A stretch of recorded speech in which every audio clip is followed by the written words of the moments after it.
Happy Sunday, Boalia Desmond here. Thank you for tuning in. So I titled my message today, 3 Powerful Questions That Can Help You with Your Emotional Mindset.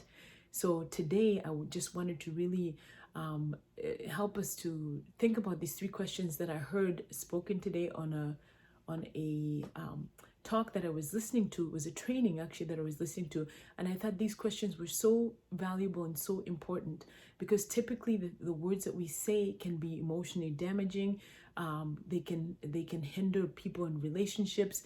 They can hinder people in marriages, and even in maybe your relationship with your kids.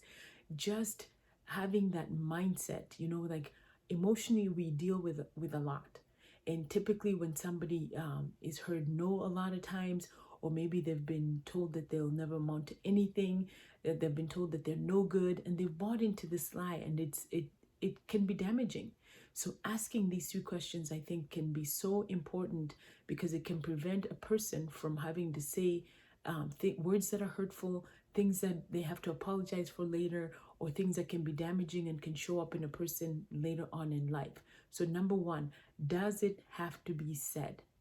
Okay, that can be your first question before you even say anything. Think in your mind, does what I want to say have to be said? Does it have to be said?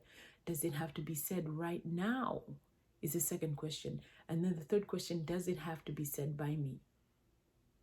Okay, so you might be having a conversation with someone, or maybe somebody annoys you and you right away want to jump on them. But asking yourself these 3 questions can really stop you from saying the wrong things. It can also help you to be more loving and more kind in the words that you speak.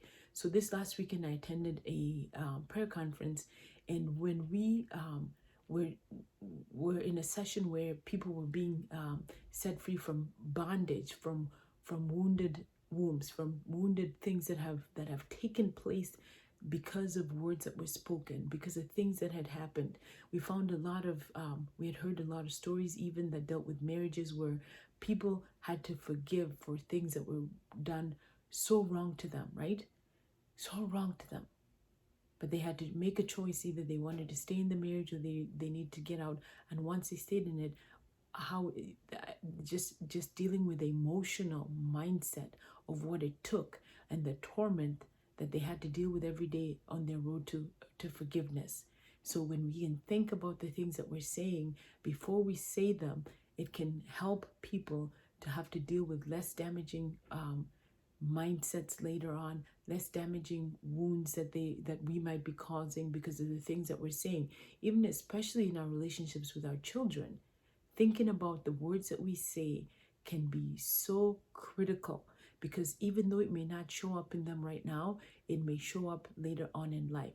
So asking yourself these questions in any relationship that you're in: does this need to be said?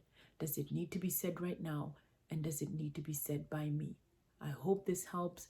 Tomorrow is the beginning of a work week. I want you to start thinking about the activities that you're going to do this week, that are going to help you in maybe your goals that you have set for yourself. Can you try something new? Can you do something that maybe you didn't get to last week? What activities are you going to do? Are you going to take care of your health in terms of drinking more water, maybe doing some exercises, increasing your exercises? How many days a week will you exercise, and so forth? So I thank you for tuning in, and I will see you tomorrow.